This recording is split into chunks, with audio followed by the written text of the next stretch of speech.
Rochester, New York has been the home of photography since George Eastman perfected the photographic process in the Flower City.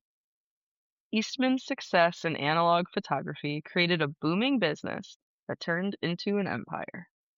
This empire rose and became the economical foundation to the city, and with that came great power. A purchase of a camera meant the purchase of film, which meant potential print orders and more film. With a business model goldmine that created repeat customers, Kodak's power extended far beyond the world of capturing moments. Behind closed doors, Kodak was harboring a massive secret, one that still leaves locals shaking in their docks. The above-ground factories and buildings are only a small portion of what, at one time, existed in Kodak Park. Hidden deep beneath the buildings lived Kodak's darkest and most dangerous secret, one that had the potential to obliterate an entire community. Welcome to Who Are You? Curious Stories of Family Lore.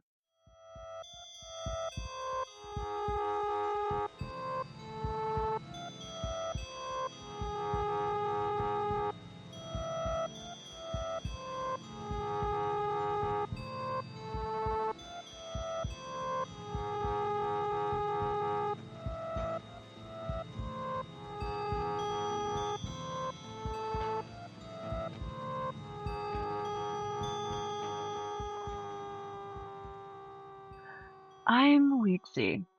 And I'm Sam Ivy.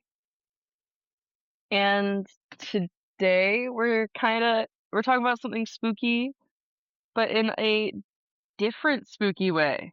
Okay. So just based off of that intro, do you have any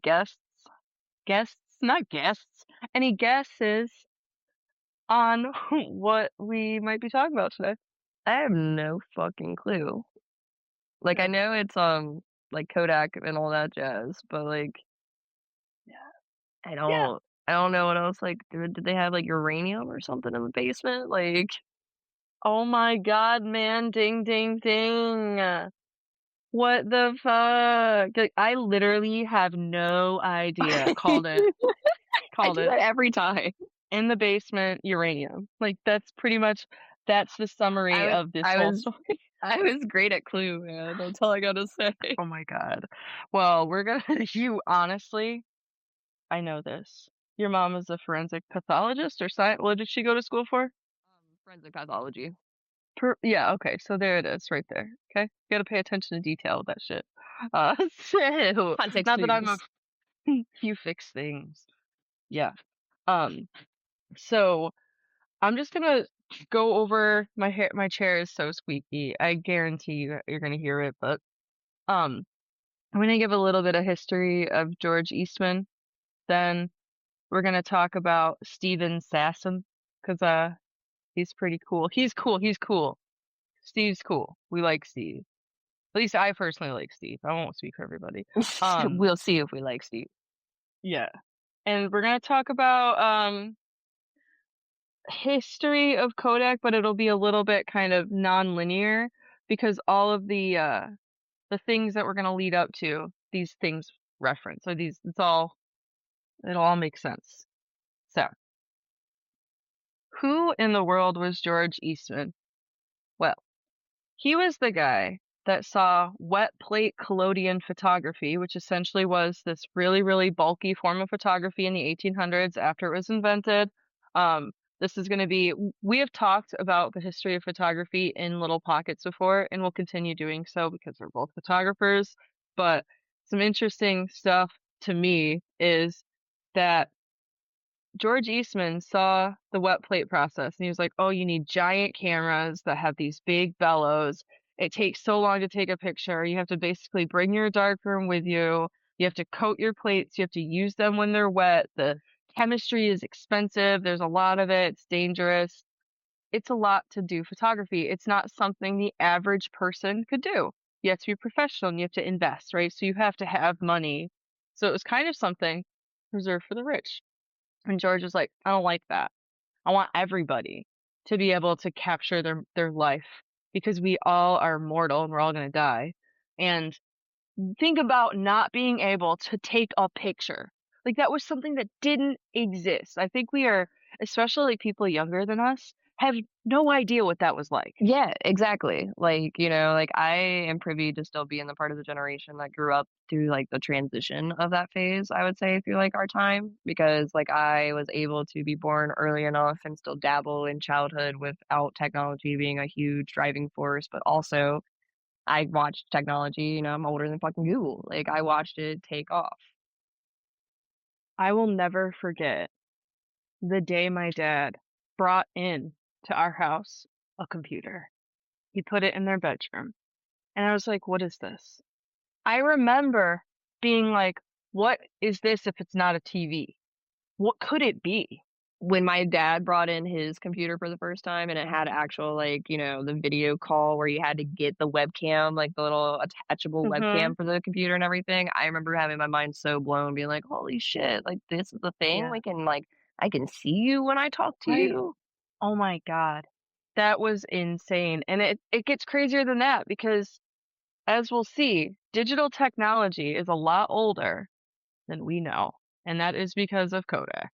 So, it's great.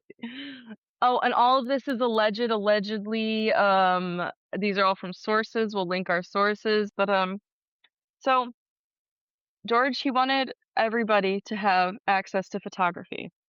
So he was a really smart man. I don't know if he was a chemist. I'm assuming chemist because analog photography is chemistry. So we're gonna say chemist. If I'm wrong, comment below. Let us know. Um, he basically spent an entire summer, like it was a long time where he spent trying to perfect the photographic process. From the George Eastman Museum, the process of using silver salt suspended in gelatin to create light-sensitive emulsion was invented by British photographer Richard Leach Maddox in 1871. Um, but George Eastman, he invented the commercial dry plate coating process, so making the plates dry. But now the chemistry can dry, which allows you to then coat a bunch of plates, pack them up in light type material. Now you can go out and you can shoot a bunch of um, photos. So, but the other thing, um, he did come up with the dry plate process to make photography easier. But what really sold photography to consumers was the Brownie camera. And that, but without even looking, I'm fairly certain that was like 1880s to 1901. I was gonna say, Um, yeah. yeah. So Eastman invented a specific machine in 1879 that could mass produce these plates as well. So this guy, think of him more as like he took bits and pieces of things and he reassessed the way that they were being done to make them better. And then he also, his goal was, I want everybody to be able to take photos. That's a beautiful origin story. George Eastman, dope in my opinion, because dang, how does this story connect to our family lore? Well, my grandparents, when they got married in 1950, they got gifted a Brownie Twin 20. And the cool thing about Kodak is they have multiple versions of the Brownie, so you can like trace the Brownie. My dream is to get a poster of all the brownies in linear order and then have a shelf next to that poster with every single brownie in linear order. Like that is That would what I be want, gorgeous. That would be right? gorgeous. I have 15 brownie cameras. My grandparents gave me the Brownie Twin 20. I collect Kodak paraphernalia, which we will talk about all of those things a little bit. Um, but Kodak has been so ingrained into my upbringing and Polaroid too. Like Polaroid arguably more, but Kodak, the little yellow box. I know exactly Kodak. Um, I have a box of old family roll film, home movies, all of it's Kodak film, all of it. Every single thing has been developed and processed and sent back from Rochester because my grandparents used the Kodak Park for all of their film. So this is close to home for me. And that's why I was like, this is being talked about because I've always known that like Rochester is where photography in the United States really took off. I'm not going to say it was born here because it was born in Europe, France specifically. Um, But this connects to our podcast because not only are we both photographers, but we also met and had to take the history of photography together and with Fink. And that really bonded us together. Like we really, Dude, 100%. It was you either failed or passed that class. There was no in between. yeah, So, and that made me remember stuff. So oh, me I too. still have all my notes, all my note cards. I So do too. I have it all like in a binder still. I do believe like in order via the chapters. Like, yeah, um, he was a great teacher. He's a great person, great mentor, and we have the same birthday. So every year I write him a letter and put it on his wall, like just a dearest twin birthday twin. I hope that the year finds you well. Like oh just like yeah, he's that's just a super great, sweet. yeah, he's a great teacher, and really, really is the reason I was able to have a dark room in my basement because he was like, hey, this one, I think it was his neighbor was selling an entire dark room for $100, and I was like, I can afford that. So just set me up. I think even a sink, I have a sink that I could put together and use. So thanks, Fink, if you're listening. Oh my gosh. First of all, if you're listening, starstruck right now. And correct us, please correct us on everything we're wrong about. And then I will do a follow up. I don't think I'm wrong about anything, but if I am, I'm a humble person. So speaking of being wrong, back to how George Eastman did not invent the silver gelatin printing process, but he did invent the dry plate printing process, which turned into mass production, and it launched the Eastman Dry Plate Company, and there in Rochester, New York. Um, so after after that kind of took off, then it turned into over time it turned into the paper backing, the roll film, and the Kodak Brownie. The Kodak Brownie was marketed to women. Point blank period. It was small, it was lightweight, it had a woman on it. The woman's the one that's the homemaker, the one that's with the children. She should be the one documenting life, which removed the woman from the picture because she's behind the camera. But that's a whole nother thing. A whole nother thing. Uh, so on one hand, you have this really cool invention, and now more and more people are buying from Kodak. They're buying brownies, which means they're buying film, which means they're sending the film in for processing. So you're paying for film, you're paying for processing, you're then paying for prints because if you want prints, they have to be done in a darkroom. Digital prints don't exist. So if you want those hung up on your wall, I mean, what is the point?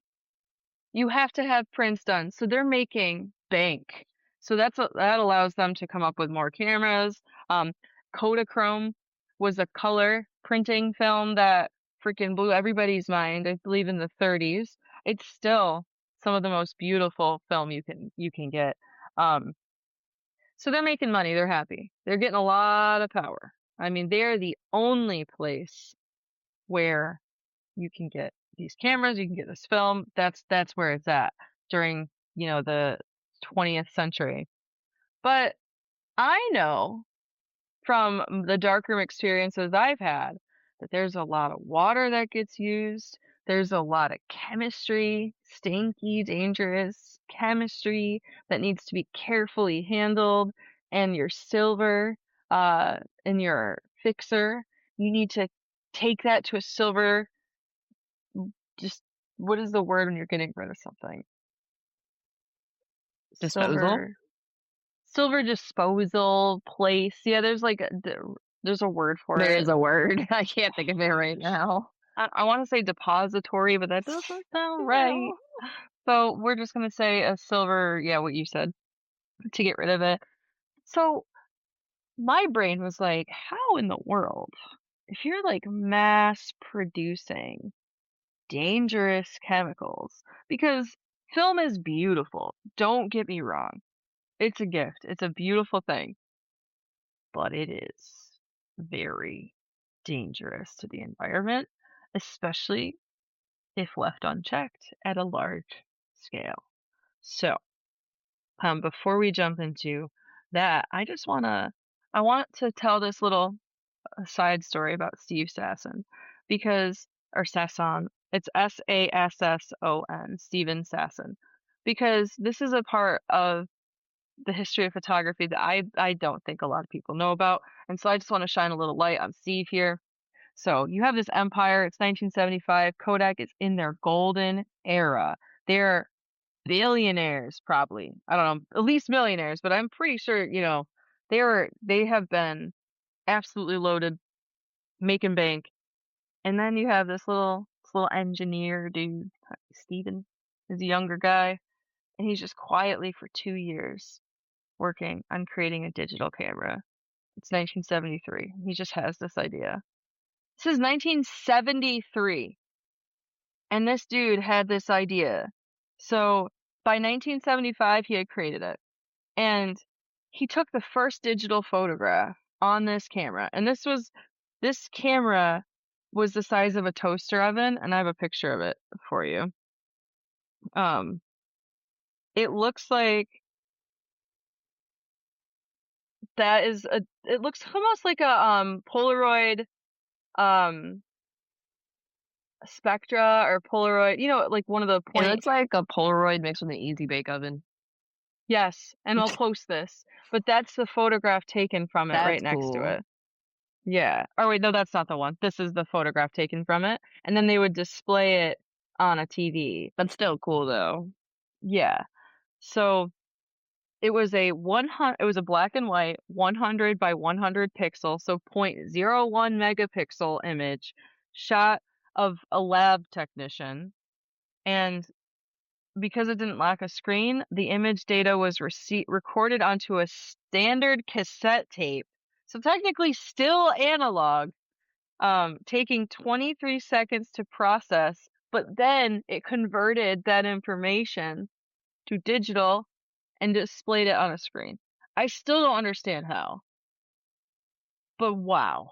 So Kodak was like, whoa, whoa, whoa, Steven, what the fuck are you doing? They're like, that means no more camera. Like you get a camera purchase, right? But then they're thinking, but they're not going to come back for film. They're not going to come back for processing that film. They're not going to come back for prints. But yeah, they would have. You buy a camera, you need you need the cassette. You need the equipment to display it. You're still gonna want to print. Like there still would have been retention. And Steven Sasson saw that. And he was like, no, I think this is the future, you guys, and we're the first ones to do it. So like if we jump on it now, we can corner this market too and stay in the lead. And Kodak was like, how about put that the fuck away and tell nobody, here's this NDA, sign it, kind of deal. So Steven did not say anything. I don't really know if he signed an NDA, but he was told to just shut up about it. So, um, because they were so hyper fixated on their film. And I want to talk now about the pollution because that's not even the worst part. It's not even the worst part. Um, I want to find I hope that I want to just before I talk about this, I want to make sure I thought I put this in order, so I just want to make sure that these notes. Okay. Um I almost feel like I'll just go in order of my notes. I was going to talk about like the how does Kodak have anything to do with cows in Mexico? Cows in New Mexico, which all ties into the pollution and radiation. Um so throughout much of the 20th century, Kodak was a super big military contractor, and they knew a lot of secrets that the rest of the general public didn't. And it is because of the capabilities their film had and an accidental encounter. Um, you have to remember, or maybe you did not remember, but the chemicals that Kodak had stored at Kodak Park for photographic processing and coating paper and everything could be used in a variety of other ways in different combinations. So, for example, warplane lacquer, gas mask parts, refined uranium for the Manhattan Project. Do you fucking know what the Manhattan Project was? I have no idea. I think I've heard of it before, but I can't. The Manhattan Project was the top secret government research program, if you will, um, that was basically just testing nuclear weapons all quiet in the West, just letting them off, just testing them, seeing what would happen, nuking their own people, you know. So, yeah, Gee Major General willikers, Leslie. Batman. Yeah, this was all operated under Major General Leslie Groves and J. Robert Oppenheimer. And it was a pretty well-known thing in the scientific community. And this was going on. Um, and maybe you're wondering how did Kodak start creating this shit for the government? Like, what do you mean refined uranium? Excuse me? Like, what is happening? This is Kodak Park in a residential area surrounded on all sides by people living their lives. The fuck do you mean refined uranium? What? Well, what that is then. If you read the book Tales of Malicious Chemistry by Alice Lovejoy, you'll learn a lot. So I'll put a link to that book in our show notes. She talks about how a huge aspect of the film industry that cannot be ignored is how Kodak knew what it was doing with its pollution and was hiding it from the general public. And the reason that they were able to get away with it, maybe, was because of the power that they had and the things that they were producing. But how did they start producing that? Let me show you. Radioactive pollution that from so you have these nuclear tests going on that the public doesn't know about. And the government's like, oh, it's fine. Like, it's going to be harmless. It's far enough away from everybody. We're good. That's just not fucking true. Because what happens is, um, the explosion goes off and these little particles of iodine 131 or cesium 137, um, trickle up into the atmosphere as ionized radiation. They stay in the clouds and they stay up there. But then at some point they need to fall down, and that could happen through precipitation, rain. There's a variety of ways. So these things can travel, and that's exactly what happens. Radioactive pollution at Eastman Kodak was discovered in August 1945 by physicist Dr. J. H. Webb. I didn't write his full first name. Knew I should have. He noticed spotting and fogging on X-ray film and traced the radioactive contaminant back to those particles I just mentioned. Cesium, or I'm sorry, no, actually, cerium 141 within the actual cardboard packaging. So there was radiation in the cardboard packaging that was seeping through and fucking up the X-ray film. And he was like, well, why is it doing that? This is 1945. This is pre main thing we're going to talk about. So he's made this discovery and he's like, where the fuck did this come from?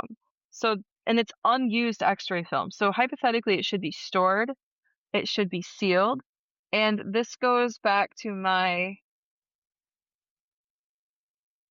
I've seen this in real life, but through atmospheric evolution. So taking film up into a weather balloon and having it be pierced with radiation or even environmental particles. But this has I've seen this, and it was a kid who is in the aerospace engineering program developed his film in the photo lab, and I got the honor of developing it for him and seeing these like radioactive particles on this film and wondering, is this That's fucking still tight, man.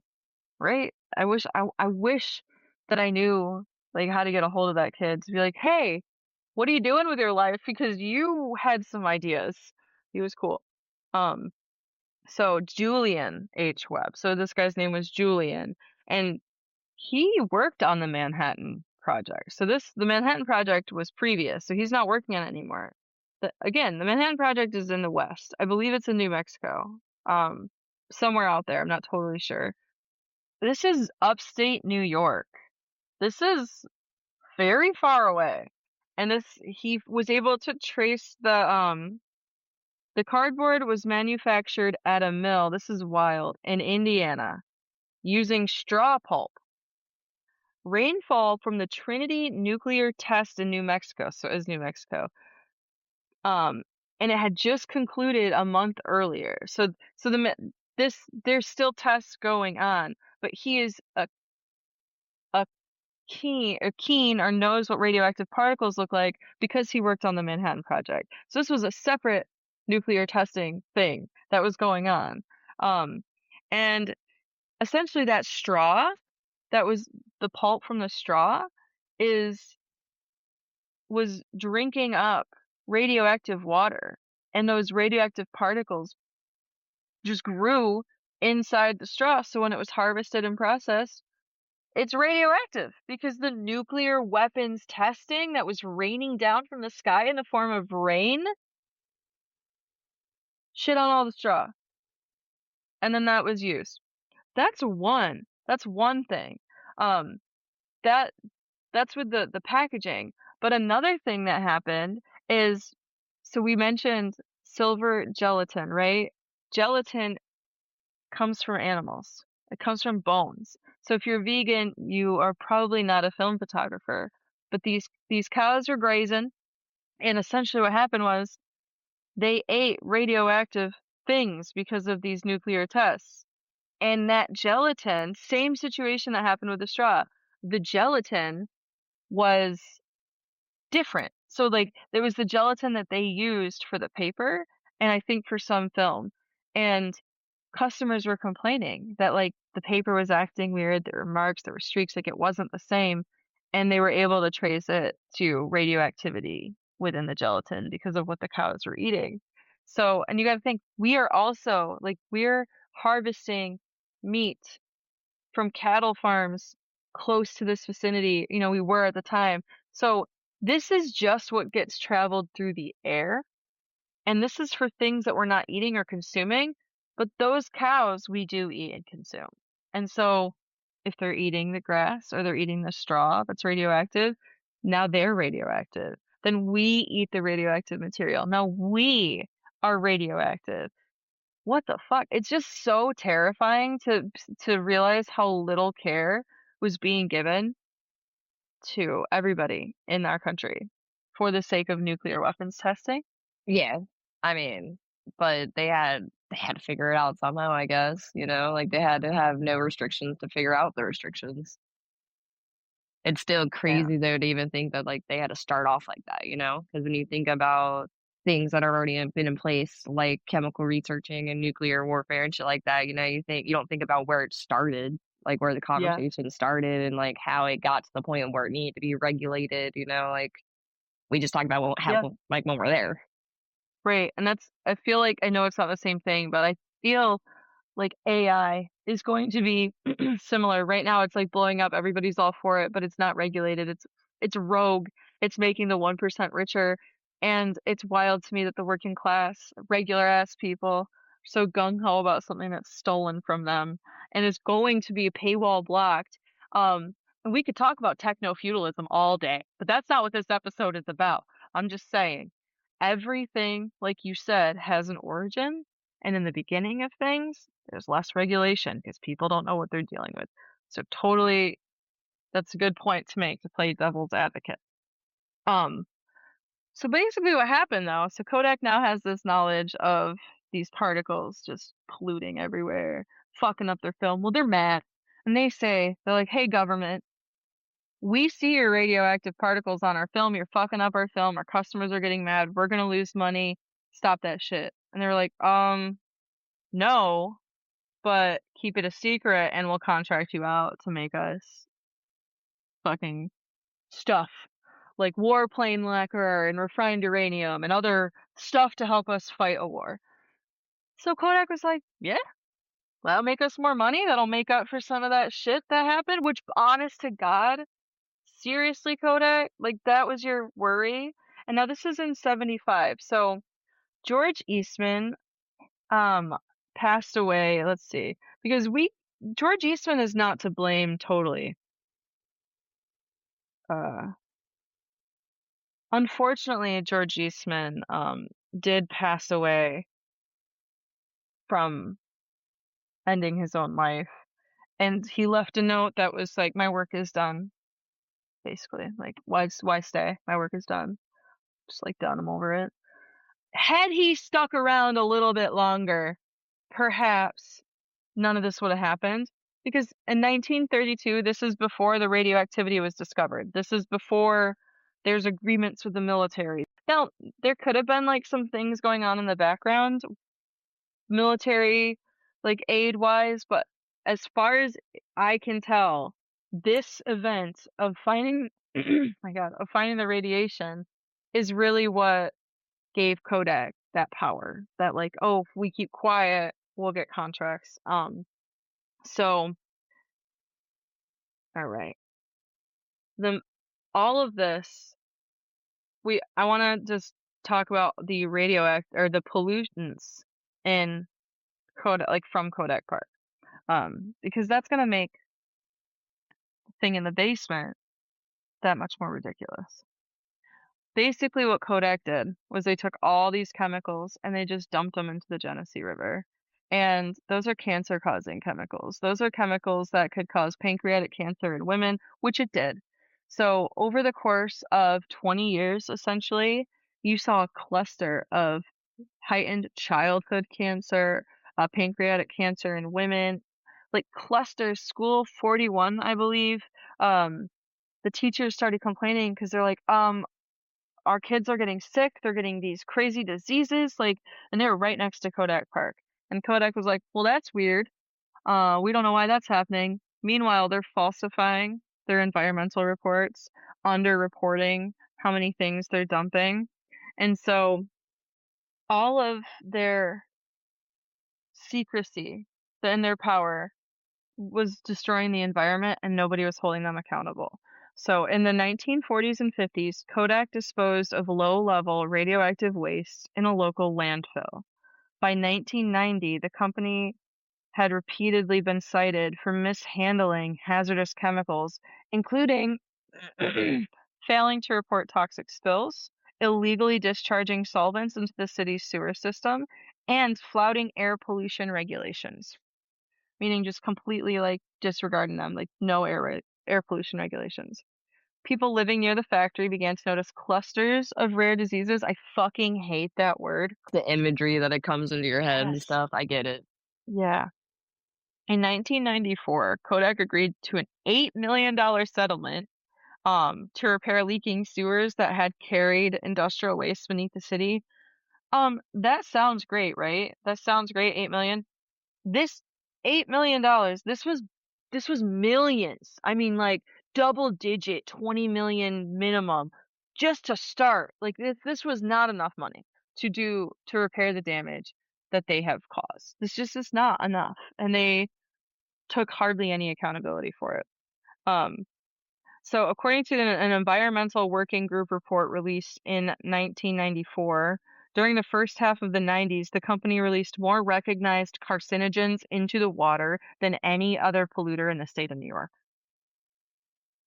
Carcinogen causing water into a river that flows not just through their community, but through the entire, like, this is the Genesee River. Open up, pause what you're doing, unless you're driving, continue to do that.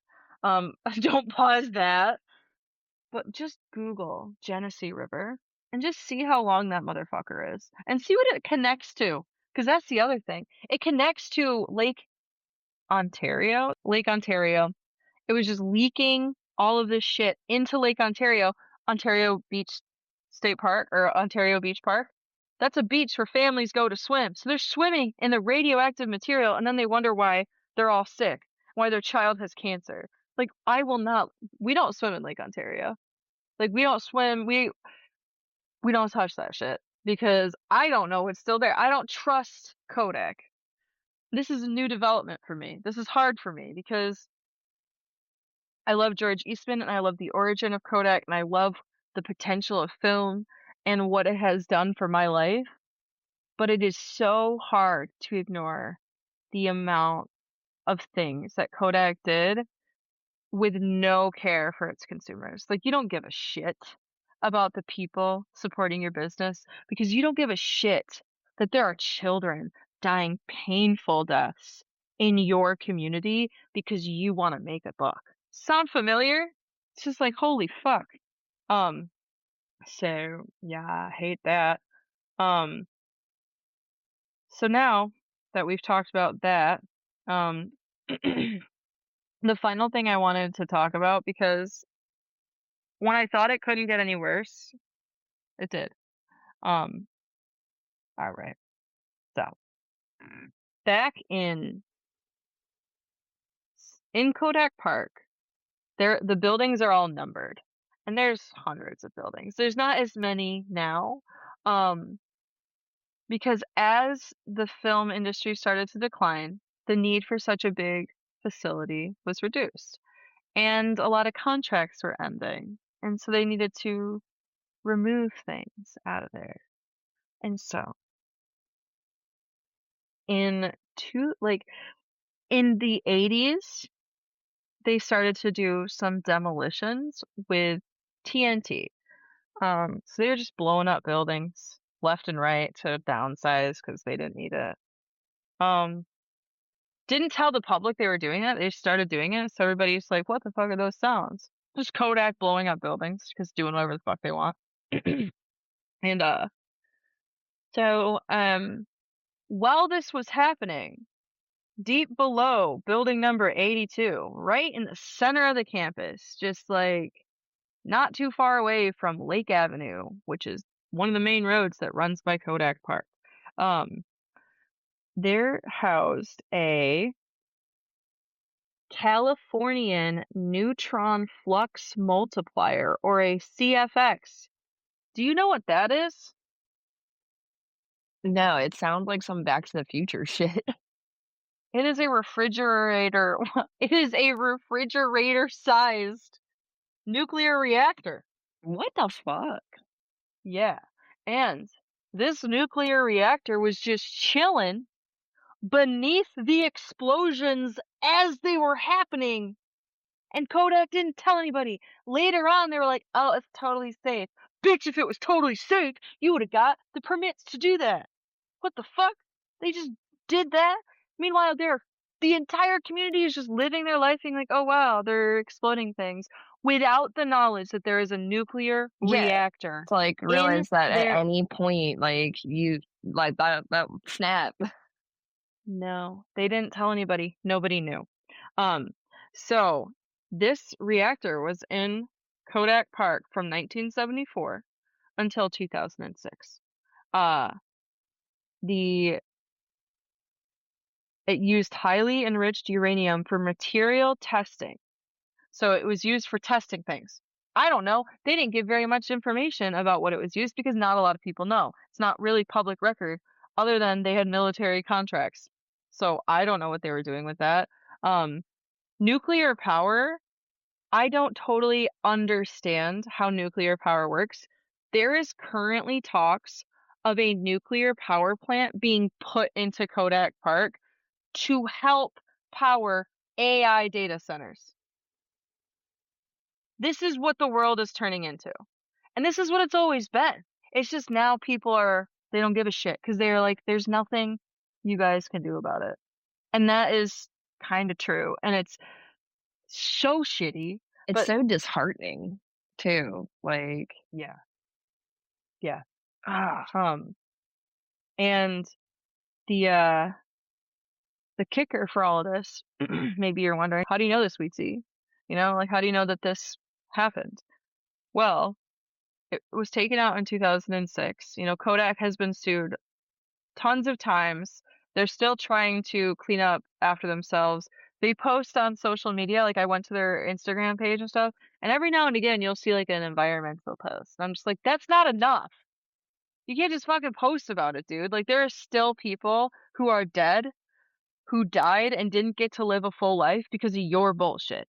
Children who suffered. Children who are probably still suffering, and they don't know that the cause is from Kodak. So like, after doing this research, I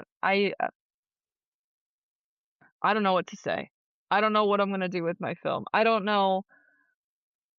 I'll follow up with that, but, later on.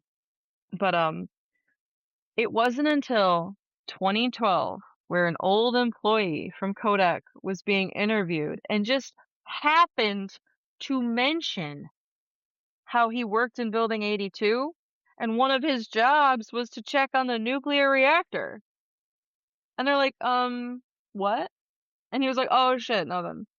So it was in 2012 that came out, and Kodak had to be like, yeah, that existed, and oh yeah, we did explode things over top of it while it was there, but it was totally safe. You guys are never at any risk, and we're like cleaning up the environment, and also we make digital cameras now."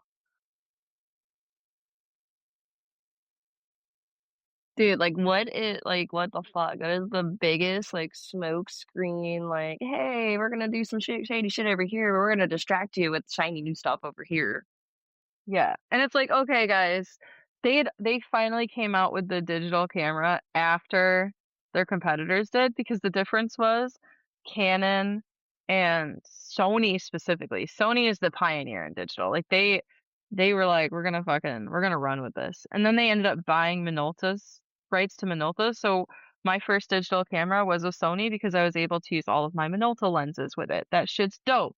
That I'll never forget the first picture I took with that combination. Fucking magic. But anyways, probably gonna go back to Sony. I have a Fujifilm right now, but Fujifilm did the same thing. They embraced the digital era. They're like, this is gonna make us money in the long run. This is the future.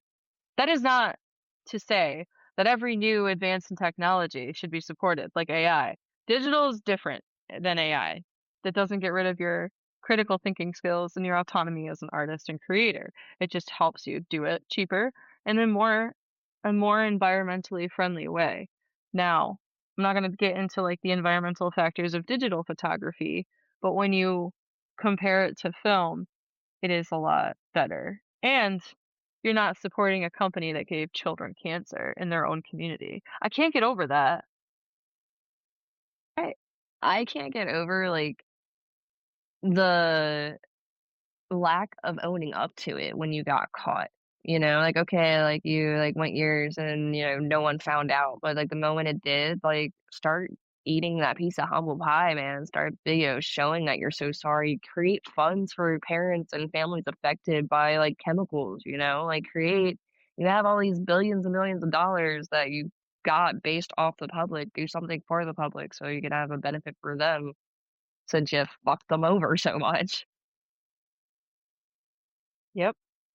And really, currently, Kodak is still actively trying to clean up. So they have a water treatment facility where all the contaminated water goes through, it gets treated, and then it gets sent back out. So it's their like attempt to clean up, but certain compounds cannot be taken out. Like some damage is already done. They reintroduced fish, sturgeon, I think, um, back into the river because the native wildlife had almost been completely obliterated by these chemicals, which is so fucking sad. I can't even imagine. Like people say fish don't feel pain, but they do. And can you imagine just being a fish and just like living your life in your stream and all of a sudden your lungs are burning because there's silver halide just like in there, and so now you're getting pumped full of silver and chemicals, and then you just die because you're a fish, and it's just so like it's sad. And if I had known all of this, if they taught you this in art school when you're going for photography, for film photography, I'm sorry. You should be teaching this. No hate to any of the teachers that we had. I love them all. But there was definitely this biased love for film, and it was glorified and romanticized.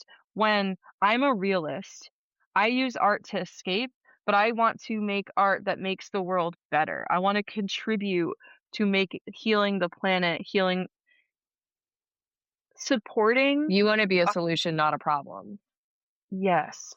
And it's impossible to not, support.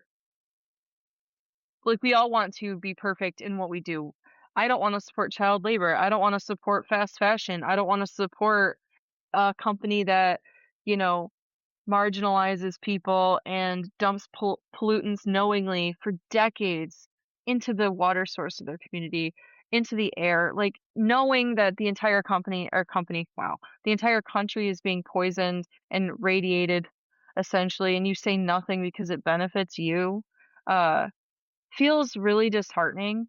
And it's another one of those glass ceiling shattering moments where I'm like, damn, Kodak isn't good, but George, he had a good idea and he meant well.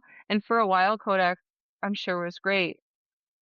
Maybe at one point they didn't know what they were doing was bad, but once they realized what they were doing and chose to just cover it up instead of finding a solution, you can't ever come back from that, in my opinion. So, um, I think it's great that they're making cleanup efforts, but I mean, it's never going to be enough.